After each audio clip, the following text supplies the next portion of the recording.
अनोखी सैंडल का जादू। जौनपुर नाम के गांव के लोग हंसी खुशी एक साथ रहा करते थे। उसी गांव में मनोहर अपनी पत्नी माधुरी और अपनी 10 साल की बेटी मानसी के साथ रहा करता था। मनोहर अपनी पत्नी के साथ खेतों में काम किया करता था और उसी से उनके घर का खर्चा भी चलता था। एक दिन मनोहर अपनी पत्नी के साथ खेत में काम कर रहा होता है कि तभी मानसी मनोहर के पास आती है और कहती है, पापा ये देखो मुझे क्या मिला। दिखा क्या मिला है तुझे। इसके बाद मानसी अपनी मुट्ठी आगे करती है तो उसके अंदर एक बहुत पुराना सिक्का होता है, जिसे देखकर मनोहर कहता है, अरे ये तो बहुत पुराने जमाने का सिक्का है, तुझे ये कहाँ से मिल गया। मैं तो खेतों में खेल रही थी, तभी मिट्टी के नीचे से मुझे ये मिला। जरा इधर दिखा, ये तो बहुत ही पुराना सिक्का है। ऐसे सिक्के आजकल आसानी से नहीं मिलते और ऐसे पुराने सिक्कों की कीमत भी बहुत ज्यादा होती है। मैं तो कहती हूँ हमें इसे लेकर सुनार के पास जाना चाहिए, वो हमें इसकी अच्छी खासी कीमत दे देगा। तुम सही कहती हो, हमें एक बार सुनार के पास जाना चाहिए। इसके बाद वो लोग मिलकर इस सिक्के को सुनार के पास ले जाते हैं। सुनार उस सिक्के को देखता है, जांचता है, परखता है और उसके बाद कहता है, ये बहुत ही कीमती और पुराना सिक्का है और इसकी हालत भी काफी अच्छी है, इसलिए इसके आपको लगभग 30,000 रुपए मिल जाएंगे। इससे ज्यादा मैं आपको दे नहीं पाऊंगा। क्या आपको ये सिक्का बेचना है? हाँ, हमें ये सिक्का बेचना है। तो इसके बदले मैं आपको कोई सोने का हार या सोने की चीज दिखा दूं, या फिर आप नगद पैसे लेंगे? नहीं, आप हमें बस पैसे दे दीजिए। इसके बाद सुनार मनोहर को पूरे 30,000 रुपए दे देता है। उन पैसों को देखकर वो तीनों बहुत ज्यादा खुश हो जाते हैं। पापा अब हमारे पास इतने सारे पैसे आ गए हैं, तो आप मुझे एक अच्छी सी ड्रेस दिला दीजिए। हाँ जी, मैंने भी कई दिनों से नई साड़ी नहीं ली है, मुझे भी एक साड़ी दिला दीजिए।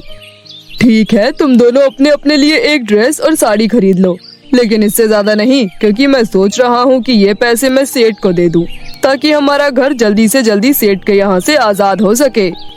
इसके बाद माधुरी अपने लिए एक साड़ी लेती है और मानसी अपने लिए एक सुंदर सी ड्रेस लेती है। इसके बाद वो कुछ खाने पीने का सामान लेकर घर आ जाते हैं और वो दिन बड़ी ही खुशी से बिताते हैं, क्योंकि आज उन्हें बिना कोई काम की पूरे 30,000 रुपए का मुनाफा हुआ था। अभी भी हमारे पास पूरे 28,000 रुपए हैं। अगर हम ये पैसे सेठ जी को दे दें तो काफी कर्जा चुकता हो जाएगा। हाँ, आप बिल्कुल ठीक कह रही हैं। आप सुबह होती ही ये पैसे सेठ जी को दे आइएगा। इसके बाद सुबह होते ही मनोहर वो सारे पैसे लेकर सेठ के पास चले जाता है। ये लीजिए सेठ जी, ये पूरे 28,000 रुपए हैं। इसके बाद केवल 20,000 रुपए देने को बच जाएंगे। मनोहर अपनी पूरी बात कह देता है, परंतु सेठ आंखें बंद करके हरिओम हरिओम का जाप कर रहा होता है और मनोहर की बात सुनकर उसे पैसे टेबल पर रखने का इशारा करता है। मनोहर पैसे टेबल पर रख देता है और वहां से चला जाता है। इस घटना को 1 महीना बीत जाता है। पूरे 1 महीने बाद सेठ अपने कुछ गुंडों के साथ मनोहर के घर आ धमकता है। सेठ जी, आप यहाँ कुछ काम था क्या? अगर कुछ काम था तो मुझे बुला लेते, आप यहाँ क्यों आए? तुझे याद दिलाने आया हूँ कि तूने अभी तक मेरा कर्जा नहीं लौटाया। पर इस बारे में तो हमारी बात हो गई थी ना। आपके केवल 20,000 रुपए बचे थे, वो मैं आपको 1-2 महीने में लौटा दूंगा। तेरा दिमाग खराब हो गया है। तूने मुझे केवल अभी तक 8,000 रुपए लौटाए हैं और तेरे ऊपर 3 लाख का कर्जा है। ये आप कैसी बातें कर रहे हैं सेठ जी? मैंने आपसे 1 लाख रुपए लेकर अपनी जमीन के कागजात आपके पास गिरवी रख रखे थे, फिर ये 1 लाख 3 लाख में कैसे बदल गए? जिस पेपर पर तूने साइन किया था उस पर साफ साफ लिखा था कि 1 लाख में तुझे कर्जा दे रहा हूँ और 2 लाख इस पर ब्याज लगेगा। पर सेठ जी, आपने तो मुझे ऐसा कुछ भी नहीं बताया था।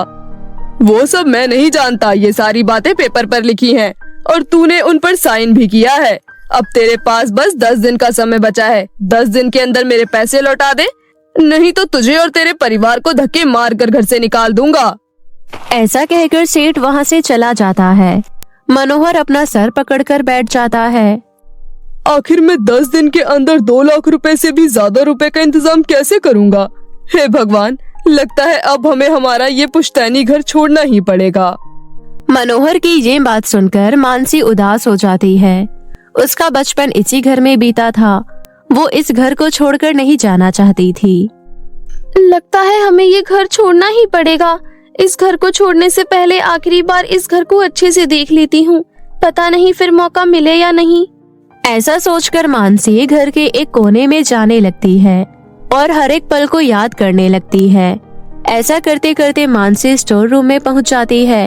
वो स्टोर रूम में रखे अपने खिलौने और बाकी चीज को देखकर अपनी यादें ताजा कर रही होती है कि तभी उसे स्टोर रूम के कोने में एक छोटा सा संदूक दिखाई देता है। मानसी उस संदूक को खोलती है तो देखती है कि उसके अंदर दो बहुत ही सुंदर सैंडल रखी है।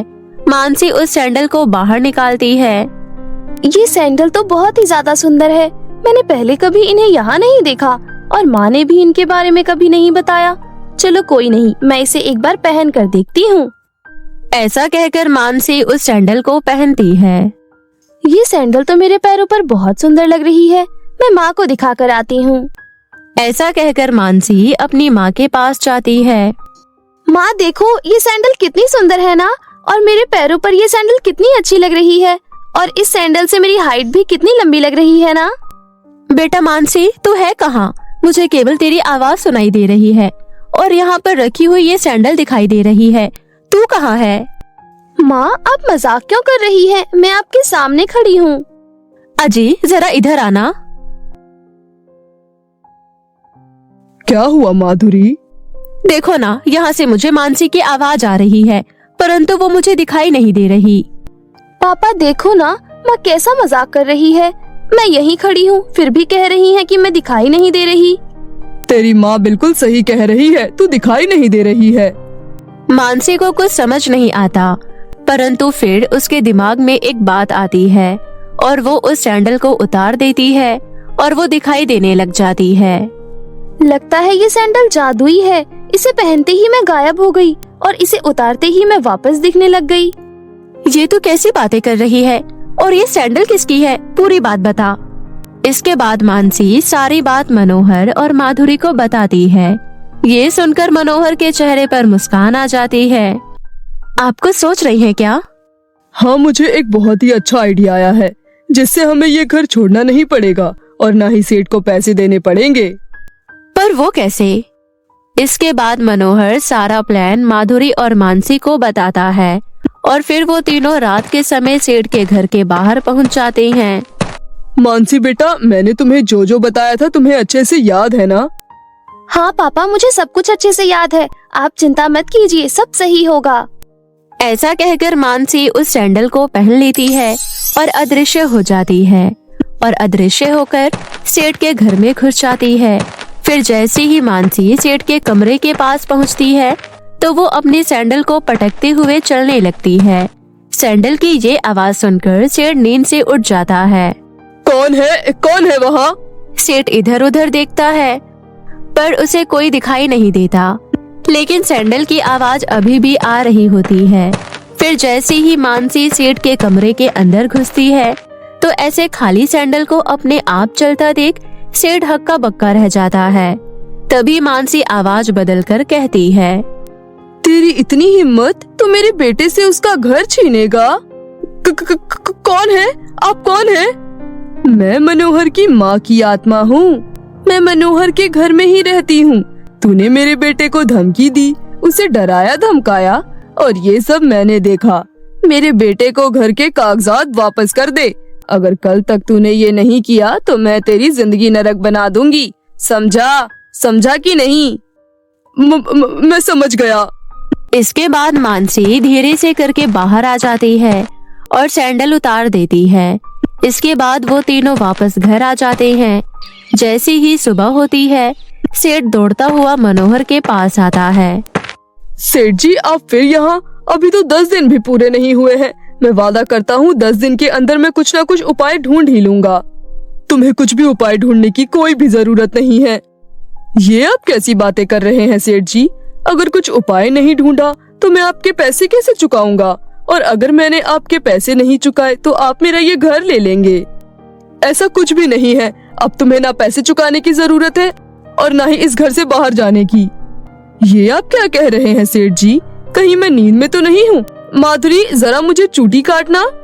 उसकी कोई जरूरत नहीं है, मैं तुमसे सच कह रहा हूँ। मुझे कोई पैसे नहीं चाहिए। और ये लो, ये रहे तुम्हारे जमीन के कागजात। तुम अपने परिवार के साथ यहाँ खुश रहो। मुझे ना ही ये घर चाहिए और ना ही तुम्हारे पैसे।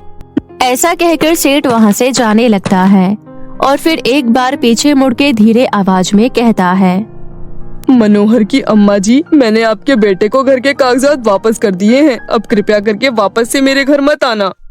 ऐसा कहकर सेठ वहाँ से निकल जाता है। मनोहर, मानसी और माधुरी ये बात सुन रहे होते हैं और ये बात सुनकर बहुत जोर से हंसते हैं। पापा, आपका ये प्लान तो धोनी के सिक्सर जैसा निकला, एकदम सुपर हिट। हाँ, लेकिन आपको कैसे पता चला कि ये प्लान काम करेगा और सेठ जी इतना डर जाएंगे? अरे माधुरी, तुम नहीं जानती, हमारी शादी से पहले जब मैं 12-13 साल का हुआ करता था, तब गांव में अफवाह फैली थी कि पीपल के पेड़ के पास किसी का साया है। अब सेठ जी की फैक्ट्री पीपल के पेड़ के पास ही पड़ती थी और सेठ जी को मजदूरों पर नियंत्रण करने के लिए वहाँ पर रोजाना जाना पड़ता था। परंतु जब से ये अफवाह फैली, सेठ जी ने फैक्ट्री जाना ही बंद कर दिया। यहाँ तक कि कुछ दिनों बाद उन्होंने वो फैक्ट्री ही बंद करा दी। फिर जब ये बात पता चली कि वो अफवाह है, तब वो फैक्ट्री वापस से खोली गई। इसलिए मुझे अंदाजा था कि ये भूत वाला प्लान जरूर काम करेगा और देखो, ये काम कर भी गया। सच में आपके इस आइडिया और जादुई सैंडल ने तो हमारे इस घर को सेठ जी का होने से बचा लिया। इसके बाद तीनों मिलकर उस जादुई सैंडल का धन्यवाद करते हैं और फिर वो तीनों इसी तरह खेती करते हुए एक खुशहाल जीवन जीने लगते हैं। एक समय की बात है, हरियाली भरी पृथ्वीलोक पर इंसानों की मदद करने के लिए जंगल में रहा करती थी और जादुई हेयर बैंड के पेड़ लगाया करती थी ताकि वो जादुई हेयर बैंड के पेड़ पृथ्वी पर रह रहे गरीब, असहाय और ईमानदार लोगों की मदद कर सके। धीरे धीरे समय ऐसे ही बीतता है और पृथ्वी पर काफी जगह जादुई हेयर बैंड का पेड़ लगाकर हरियाली परी वापस परीलोक चली जाती है। पृथ्वीलोक पर ही रश्मि अपनी माँ शोभा और पिता मनमोहन के साथ जौनपुर नाम के गांव में रहा करती थी। रश्मि का परिवार गांव के सबसे ज्यादा गरीब परिवारों में से एक था। रश्मि के पिता सेठ के खेतों में काम किया करते थे और उसकी माँ जंगल में जाकर लकड़ियाँ काटा करती थी और फिर उसे बाजार में बेच देती थी और इसी तरह दोनों पति पत्नी काम करके घर का खर्चा चलाया करते थे। क्योंकि रश्मि के माता पिता पूरे दिन घर से बाहर रहते थे, इसलिए रश्मि को घर पर ही रहना पड़ता था, जिस कारण रश्मि स्कूल नहीं जा पाती थी। परंतु रश्मि को स्कूल जाना और पढ़ना बहुत पसंद था। वो जब भी बच्चों को स्कूल जाते हुए देखती थी तो उसका मन उदास हो जाया करता था, परंतु वो कुछ नहीं कर सकती थी। रश्मि की माँ शोभा ने उसे घर का सारा काम सिखा रखा था, इसलिए सुबह से लेकर शाम तक का सारा काम रश्मि ही किया करती थी।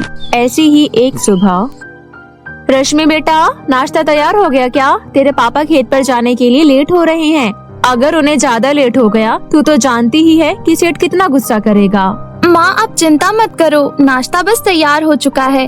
पापा और आप बैठो, मैं बस लेकर आती हूँ। इसके बाद नाश्ता करके और दिन के लिए खाना बांधकर दोनों पति पत्नी अपने अपने काम पर निकल जाते हैं और यहाँ रश्मि हर दिन की तरह अकेले पड़ जाती है। रश्मि का मन घर में अकेले नहीं लगता था क्योंकि वो अपने माता पिता की अकेली संतान थी और उसके पास अपनी बातें बताने के लिए कोई भी सुनने वाला नहीं था। इसलिए वो अपने घर के सबसे पास वाले जंगल में चली जाया करती थी और वहीं अपना समय बिताती थी। वो बचपन से ही उस जंगल में जाती थी, इसलिए वहाँ कई जानवर उसके मित्र बन गए थे और वो उन्हीं से अपनी सारी बातें किया करती थी। प्यारे खरगोश, तुम्हें पता है आज गलती से सब्जी में मिर्ची तेज हो गई थी, लेकिन तभी मुझे मेरी पड़ोसन की बताई हुई एक तरकीब याद आ गई कि अगर मिर्ची ज्यादा हो जाए तो उसमें एक आलू छील कर डाल दो। इससे सारी मिर्ची आलू अपने अंदर ले लेता है और उनकी बात सच में सही निकली। सब्जी में मिर्ची की मात्रा बिल्कुल बराबर हो गई। मैं तो डर ही गई थी, पर सब ठीक हो गया। ऐसे ही वो अक्सर जानवरों से, पेड़ों से, पौधों से और यहाँ तक कि बहती हुई नदी से भी बातें किया करती थी और इस सब से उसका मन खुश हो जाया करता था। और शाम कब हो जाती थी उसे पता ही नहीं चलता था और फिर वो शाम को घर आकर अपने माता पिता के लिए खाना बनाने लग जाती थी। ले रश्मि, मैं तेरे लिए तेरे पसंदीदा मीठे मीठे अमरूद लेकर आई हूँ। आज मैं लकड़ी काटने के लिए जंगल के थोड़ा अंदर गई थी, वहीं मुझे ये अमरूद का पेड़ दिख गया और फिर तेरी याद आ गई, इसलिए सोचा लेती चलूं। माँ, आप कितनी अच्छी हो। आज सुबह से ही मेरा कुछ मीठा खाने का मन कर रहा था और आप बिना मेरे कहे मेरे मन की बात जानकर ये अमरूद ले आई। बेटा, इसलिए तो माँ होती है, बिना कहे ही मन की बात जान लेती है। हाँ हाँ, बहुत तारीफ हो गई। अब खाना ठंडा हो रहा है और माँ को ठंडा खाना बिल्कुल पसंद नहीं है। रश्मि की ये बात सुनकर सभी हंस पड़ते हैं। समय ऐसे ही बीत रहा था, परंतु एक दिन जब शोभा जंगल में लकड़ियां काट रही होती है, तभी एक भारी सा पेड़ शोभा के ऊपर आकर गिर जाता है और मौके पर ही उसकी मृत्यु हो जाती है। जब कुछ लोग उस पेड़ के नीचे दबी हुई एक औरत को देखते हैं तो भीड़ जमा हो जाती है और सभी मिलकर उस पेड़ को वहां से हटाते हैं। इसके बाद शोभा को गांव लाया जाता है। जैसे ही रश्मि को ये बात पता चलती है, वो भागते हुए अपनी माँ के पास जाती है और अपनी माँ को ऐसी हालत में देखकर फूट फूट कर रोने लगती है। माँ, ये सब क्या हो गया? आप मुझे छोड़कर ऐसे नहीं जा सकती हो। मैं आपके बिना कैसे रहूंगी? माँ, उठ जाओ ना, मेरे साथ ऐसा मत करो। रश्मि ऐसा कहकर बहुत रोती है। अपनी पत्नी की मृत्यु की खबर सुनकर मनमोहन भी भागा चला आता है। अपनी पत्नी की हालत देखकर वो भी उदास हो जाता है। फिर जैसे तैसे वो लोग मिलकर शोभा का अंतिम संस्कार करते हैं। कुछ दिन ऐसे ही बीत जाते हैं। शोभा की मृत्यु के बाद से मनमोहन सेठ के यहाँ नहीं गया था। फिर जैसे ही एक दिन वो सेठ के यहाँ जाता है, सेठ गुस्से में तिल मिलाकर मनमोहन से कहता है, अब क्यों आया है? अब तेरी कोई जरूरत नहीं, निकल जा यहाँ से। ये आप कैसी बातें कर रहे हो सेठ जी? अरे ऐसे कह रहा है जैसे तुझे कुछ पता ही नहीं। बिना बताए इतने दिन कहाँ गायब हो गया था? तुझे पता है तेरी वजह से मेरा कितना नुकसान हो गया। अब चला जा यहाँ से, तेरी अब यहाँ कोई जरूरत नहीं है। तेरी जगह मैंने एक दूसरे मजदूर को रख लिया है। सेठ जी, मैं आपके यहाँ पर 8 साल से काम कर रहा हूँ और आप तो जानते हैं मैं कभी ऐसा नहीं करता। वो बात ये है कि मेरी पत्नी की मृत्यु हो गई थी, इसलिए मुझे बिना बताए छुट्टी लेनी पड़ी। मैंने तुम्हारा ठेका नहीं ले रखा है, जियो या मरो मुझे कोई फर्क नहीं पड़ता। अब मैंने दूसरा मजदूर रख लिया है, अब तेरी यहाँ कोई जरूरत नहीं है। ऐसा कहकर सेठ मनमोहन को अपने आदमियों के द्वारा धक्के मारकर निकाल देता है। बेचारा मनमोहन दुखी होकर घर वापस आ जाता है। क्या हो गया पापा? आज आप इतना जल्दी क्यों आ गए? सब ठीक है ना? आपकी तबीयत तो ठीक है ना?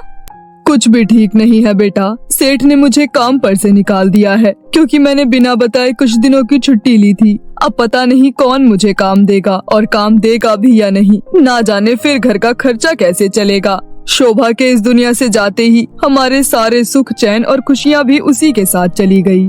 आप चिंता मत करो पापा, सब ठीक हो जाएगा। आपको कोई ना कोई काम जरूर मिल जाएगा।